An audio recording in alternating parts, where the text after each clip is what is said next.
So it is currently Thursday, December 18th. You can see that. You can just see the time. December 18th. And I have to go to the library on Tuesday, December 23rd. So I actually have a couple of days. But this is my entire library haul. And this is how much I read of it. So none. I'm actually pissed off at that because all 4 of these books I'm actually really excited to read. It's just that at the start of the month I had some health issues. Nothing serious, but it did keep me from reading. Like I couldn't focus on books. So that's why I've gotten a bit behind. I'm so excited to read these books. So I'm doing another can I read these books before they're due video, because I actually quite like doing these videos. Like it's a shame that I have to do them, because ideally I would just get to the library books on my own without needing a video to motivate me, but like, hey, can't hurt. You'll only be thinking, typically when I do a video like this, I do it over the weekend. I make like a weekend reading vlog. Have it be like an exciting challenge. I'm not doing that because it's the weekend before Christmas and I have shit to do.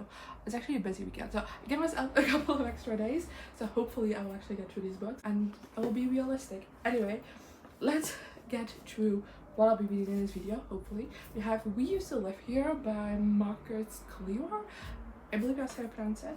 Then I have Listen for the Lie by Amy Tantera, The Court of the Dead by Rick Riordan and Marco Shiro, and Catching Fire Illustrated Edition by Susan Collins, illustrated by Nico Delore. And to be fair, these are the 2 books I'm most excited about.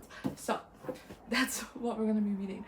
I will say, of course, Catching Fire is a reread for me, so I'm gonna be using this as a bit of a reward system, because if you don't know, all of the Hunger Games books are split into 3 parts, and I have 3 books, so I'm gonna reward myself every single time I finish a book by reading a part of this book. So ultimately it will be the final book completed for this vlog. Sorry if that pisses you off. That's what I'm gonna be doing.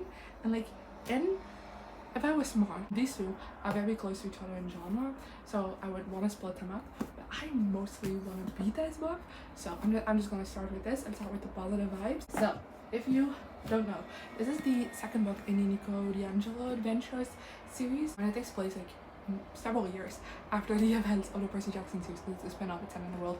We follow Nico D'Angelo and his boyfriend Will as they go like different adventures, and more I can't say about that because it will contain spoilers for everything that comes before it. But I really like the 1st book in this series, which came out a couple of years ago. I did a full spoiler vlog for that, but I don't really like doing spoiler vlogs anymore, so I'm not doing it anymore. But I still want to vlog my experience reading this book. Kind of felt wrong not doing so, and I didn't really have a vlog to fit it into, so I'm very glad that I actually didn't get around to this in time, so I can do a vlog like this.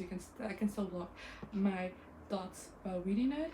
It is a bit of a chunkier book, I will say that. It's 473 pages, but it's also middle grade, or like YA middle grade reading, so I do think it will read quicker than some of these other books maybe. I'm so excited for this. So I'm gonna get started on this, and once I've read something and I have an update for you, I will do that. Hi, so I know you can't tell, but it's the next day, almost the exact same time as yesterday too, by the way.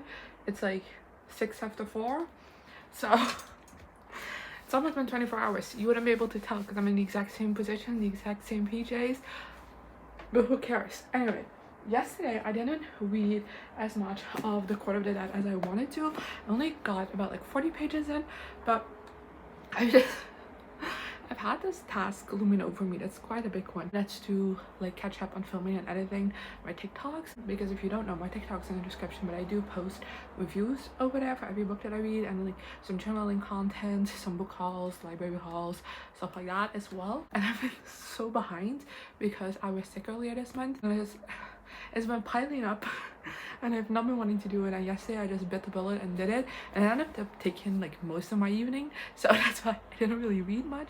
There was a lot more than I thought it would be. And then this morning, obviously it's Friday, so I watched the 2 new episodes of The End of an Era, which was great. I swear to God, Taylor Swift is just on a mission to make me cry as much as possible with this docu series. And then for the rest of the day, I have been reading The Court of the Dead again, and I'm a quarter of the way through right now. I'm on page 120. I'm really enjoying this, and I can't talk to you much about it without spoiling anything because we're so far into this universe. So let's talk about my bookmark. Look how cute it is. It's like a little witch hat. I got this bookmark as a present from my mom a little bit ago, so it's just like a metal stick that you put in your book, and then you have like a little witch hat resting on top of your book. Isn't that so cute?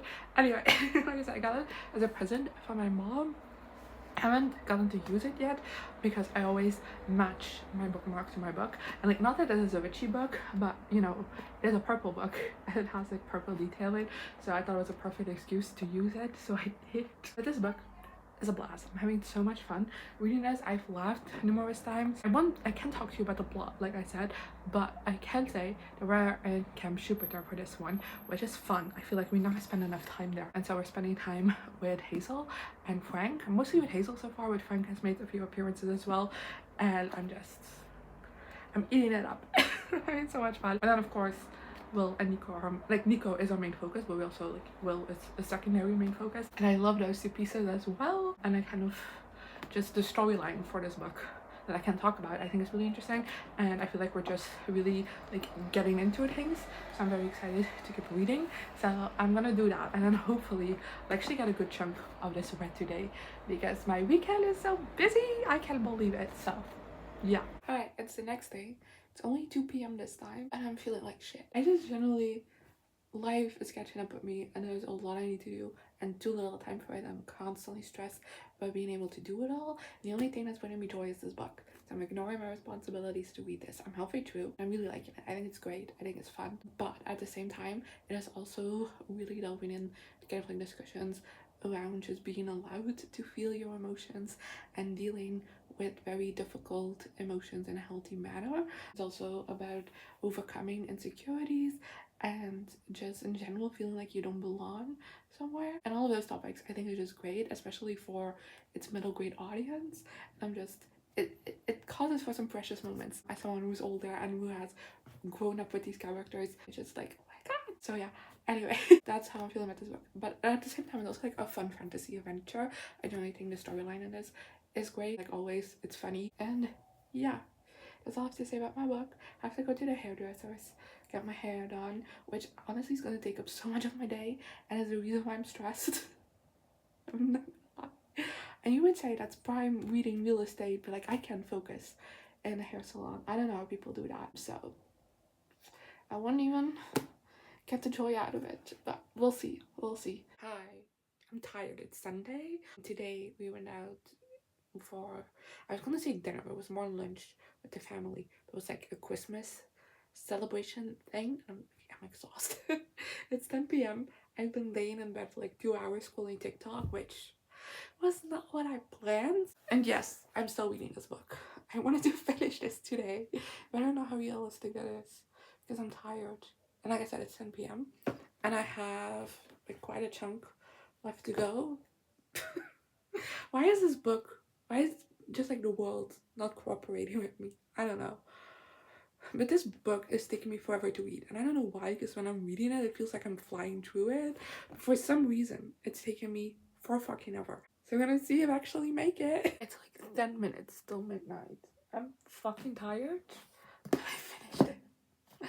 Give it 4 stars. I just think it's always a delight to be back in this world. I was gonna say in Camp Half-Blood, but we're mainly in Camp Jupiter, and just also with the whole themes and everything this book deals with, everything was just so precious to me. And there's multiple times I felt like my heart was gonna explode.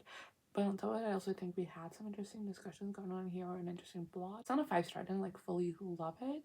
I just think I totally enjoyed it, and I feel like that's decent enough for a book as well. But also, I think it's so funny because in these books that have been published lately from McCoy Warden, so the Nick Codiangeli books, but also the new Percy Jackson adventures, I think it's so funny. And in those books, you can very clearly tell the influences that the TV show is having on McCoy Warden, because there are a couple of things mentioned in his books, not necessarily like the big elements of the plot, but like things going on in his book that you are like, oh, he definitely was writing season 2 and was like, let's circle back to that in a book. And I had the same with the Percy Jackson Senior Year Adventures.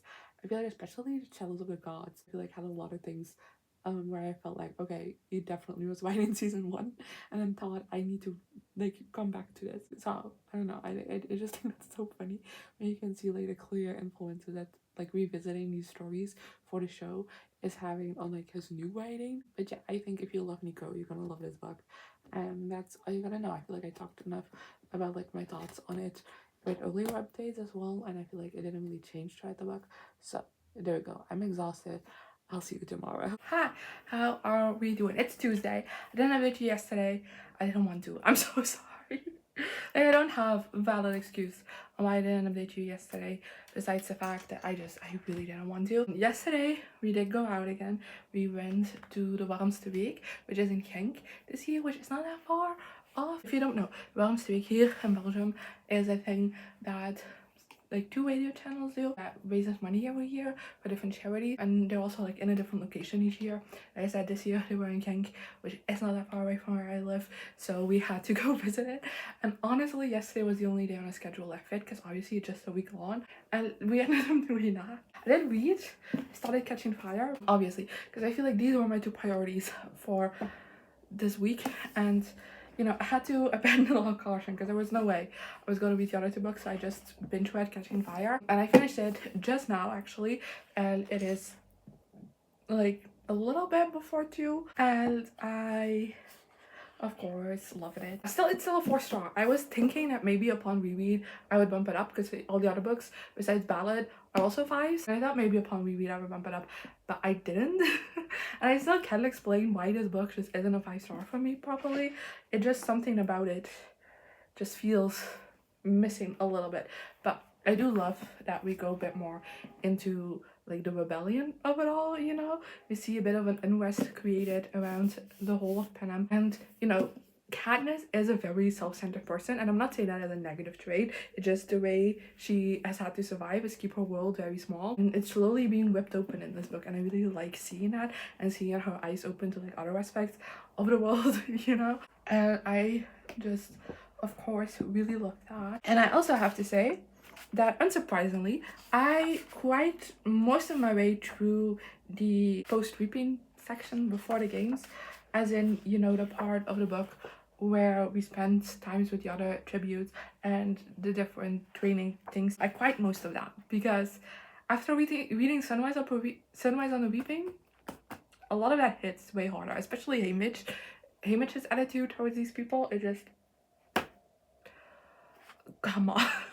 I'll also show you one of the illustrations. This is a spoiler-free one, but I adore the illustrations in these books. I think they're really well done. They're a really well addition to the story, and I always look forward to getting to a page with an illustration on it. And I just feel like they enhance the reading experience so much, and it's already such a good reading experience. There is just so much in this book that just upon reread you pick up on so much more, while having all of the other information there as well, just so incredibly well crafted. And I cannot believe I hadn't read this series until now, because like this year, I read it earlier this year, because it is just phenomenal. I'm really glad I got around to this reread, because it is probably a bit more self-indulgent than the other 2 books that I could have read, but oh well. I have like an hour and a half until we're going to the library, so I will not be reading another book. I can't do that. I wanted to. Honestly, I was hoping I could finish this earlier in the day so that I could like knock out another book today. That was unrealistic. I knew that, but part of me wanted to try. Didn't work out. Anyway, but I did read 2 books, and I read the 2 books that I was looking forward to the most. They were both 4 stars. One was a reread, one not. And yeah, there we go. That's what I read. The other 2 books I'm hoping to maybe lend out for next month as well. We'll see, because I do so really want to get around to those. So we'll see how that goes. But I'm actually, if you see how many pages I read over these past 4 days, you'd say it's not that much, but considering how much I had on, I feel like I was successful. I don't even know how I did this, to be honest. I feel like I had no time and I was tired all the time. So there we go. I should see this as a success, even though it's a flop. Anyway, I hope you liked this video. Hopefully I'll see you next time. Good. Here I am again, the same old situation. What does the guy